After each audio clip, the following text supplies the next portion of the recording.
speaking of that, we have another game here in the SEC. Tennessee stunned, I can use that adjective again, by Arkansas in a game that I had Arkansas having a puncher's chance in this game, but it didn't unravel in the way that I expected it to. It was actually the antithesis of what I expected. I expected a high scoring game, not this low scoring game that we ended up seeing. 19-14 winners, Tennessee or Arkansas over Tennessee. But paired with that loss by Alabama, it marks the first time two top five teams from the same conference lost on the same regular season weekend since October 6th, 2012. And it's the first time that two top five teams did it to unranked opponents since 2004. These kinds of things don't happen very often, especially two teams who are as well regarded as Tennessee and Alabama. But let's move our focus here specifically to what we saw from Tennessee. The offense was lackluster. It was not good enough. We knew that Arkansas had a pretty stout rush defense, but that secondary had been exploited time and again. I had a thought yesterday just with Nico Iamaleava looking like a freshman. And it's not that he was inefficient or made mistakes or anything like that. It's the fact that the ball wasn't put in his hands. He wasn't given an opportunity to win this game. They put the ball in Dylan Sampson's hands and said, hey, Dylan Sampson, go get us a win. And it looked like it was going to work. I mean, the Hogs led 3-0 at halftime, which is not the result that I was expecting through the midway mark. But look, Tennessee scores 14 unanswered points, led by Dylan Sampson. It seemed like that was going to be the catalyst that was going to propel them to a win. I said, oh, well, all well and good for Arkansas. Good for you guys. But then they came storming right back. They scored 16 unanswered points to win this game. And they did it without Taylon Green on that final drive. Malachi Singleton, pride of Kennesaw, North Cobb High School. He came in and both quarterbacks ended up having pretty strong days. I mean, Taylon Green goes 266 here in this one before leaving the game, but Malachi Singleton only had that final drive. But he completes 2 of his 3 passes, 31 yards, runs the ball pretty effectively, and then he scores the go-ahead touchdown. But Jaquindon Jackson, he was strong, and 57 yards doesn't look great on paper, but against a stout Tennessee defense that pretty much dominated throughout the course of this game, that's pretty solid. That's fine. But he scores that touchdown. And Andrew Armstrong on the outside, he was also pretty good in this game. But look, Tennessee, I need to see more. I can't believe I'm saying this either. I need to see more from that offense in these types of situations. That's 2 games in a row where they've been kind of held in check. Oklahoma, a little bit more stout of a defense than Arkansas, but this is 2 weeks in a row that we've seen this. Yeah, it's coaching malpractice, and you got to shine the spotlight on the coach, not the quarterback, in my opinion. I think Nico looked like a freshman on one play and one play only, and that was the final play of the game where he didn't know the clock, and he ran out of bounds, and he didn't give his team an opportunity for a final toss into the end zone. That was the only time I was like, that's a freshman move in that manner. Look, you had one ball that was completed beyond 20 yards in this game.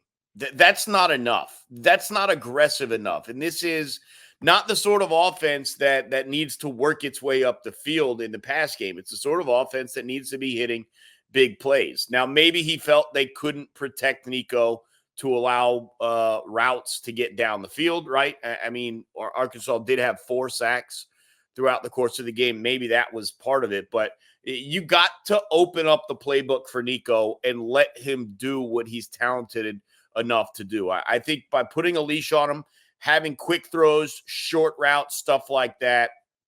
Look, you can name any team you want, Garrett, in the top 10. I'll tell you, they're not winning a national championship without big play ability. And it just felt like the big play ability was neutered in this one by the play calling, not by the quarterback, but by the play calling. And so it's crazy. Like, you were all on me about Arkansas, and we both kind of settled on the agreement that, like, yeah, maybe their offense under Taylon Green could get off, and maybe they can threaten Tennessee. I didn't feel like it's a great matchup in a high-scoring game because I thought Tennessee could score too. And so you were on it with Arkansas threatening Tennessee in this one, but neither of us had it anywhere close to how they would win this game. Holding what's supposed to be a powerful Vols offense to 2 touchdowns, only allowing them to score in 1 quarter, shutting them out through halftime, stuff like that. Very impressive performance by Arkansas in this one. Mm-hmm. And again, you just have to ask questions about the play calling for Tennessee. They have got to be taking shots down the field. When we get to Georgia, we'll be talking about this exact same thing. These teams have to take shots downfield, and with the exception of one deep ball completed to Dante Thornton, Tennessee really didn't do that. Yeah, and look, and I'm fine if you're not explosive, if you dominate possession and you run away with that avenue, but this is a game where you're out. The Arkansas held the ball longer, I think a full 10, 11 minutes longer than Tennessee did, and if you're not going to be explosive, then you need to do that. Like that's just what it is, and you failed twice on fourth down. You're sub 50% on third down. And those are recipes for upsets. And it's not even like you turned around and turned the ball over a whole bunch because you didn't turn it over at all. Right. Like that's the craziest thing. This was a really clean game for the most part. It's just ineffective offense, and that's not the way that I would be discussing this game. But I do want to highlight the fact that Tennessee's defense, they might be for real. Like this is a group that I was a little bit critical of, just in the sense that they haven't been tested by any legitimate offenses yet. And Arkansas, for all of their shortcomings and how many they turn the ball over a lot, and they sometimes they look undisciplined and they play lackluster defense at times. Arkansas didn't do any of those things here in this game, but Tennessee held that offense in check. Like this is a team with a very clear identity on offense, and Tennessee dominated it. I mean, you hold any team to 3 points in the first half. That's a really, really good performance. And 19 points in general in college football is a very strong performance. It's not necessarily elite, but it's strong, especially since the final touchdown of the game. You could make the argument that they gave it intentionally, that they intentionally let them score. And that's what I was going to say. And there's another game we'll talk about later where late game decision making baffles me a little bit. Tennessee should have let Arkansas score one play earlier. It's very clear to me that they're down to the Tennessee 11-yard line they're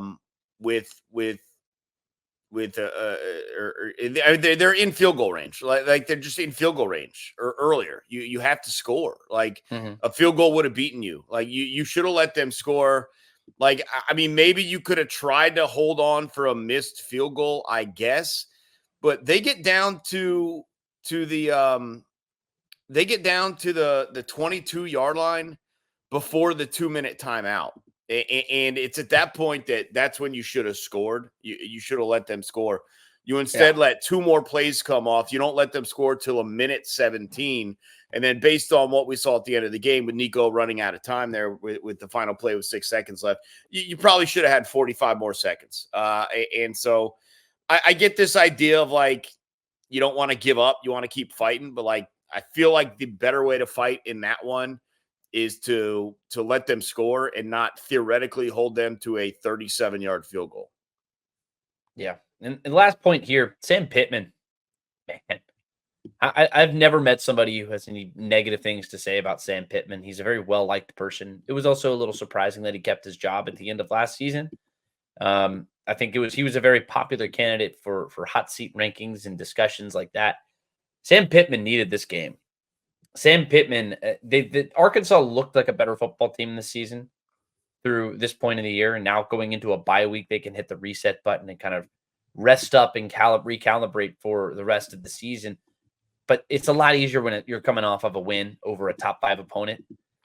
You did it at home in front of the crowd, the home crowd, and they got to rush the field.